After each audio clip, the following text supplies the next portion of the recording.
నికోబార్ ఐలాండ్స్‌కి సంబంధించి కీలకమైనటువంటి సమస్య రాబోతుంది.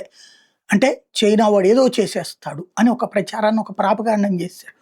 ఒకటి అక్కడ అంతర్జాతీయంగా కొంతమంది పర్యావరణ ఇన్‌ఫ్లుయెన్సర్‌లు అకస్మాత్తుగా రంగంలోకొచ్చేశారు. అలాగే ప్రపంచంలో వాళ్ళు కోరుకున్న చోట డెవలప్‌మెంట్ ఉండాలి. మిగతా చోట్ల చెడగొట్టాలనుకున్న వాళ్ళందరూ తెర మీదకొచ్చేశారు. ఎవ్వడు ఏం పీక్కున్నా, ఎవ్వడు ఏం రాసుకున్నా నికోబార్ ప్రాజెక్ట్ ఆగదు. చైనా వాడి డబ్బులకి అమ్ముడుపోయాడని నేను చెప్పను.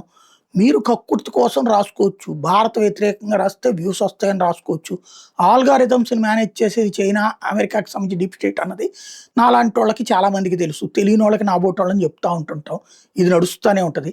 నికోబార్ ఐలాండ్ ప్రాజెక్ట్‌ని ఆపడానికి జరిగే ఎట్లాంటి కుట్రలు, సోనియా గాంధీ రాసిన ఎడిటోరియల్ కాలమ్‌లు, రాహుల్ గాంధీ వెళ్లి అక్కడ తినొచ్చిన, తాగొచ్చిన వ్యవహారాలు, లేదా మా దేశంలో ఉన్నటువంటి పనికిమాలిన సన్నాసులు ప్రారంభించినటువంటి పోస్టులు, రేపొద్దున బొద్దింకలెళ్ళి అక్కడ కూర్చున్నా సరే అక్కడ జరుగుతది.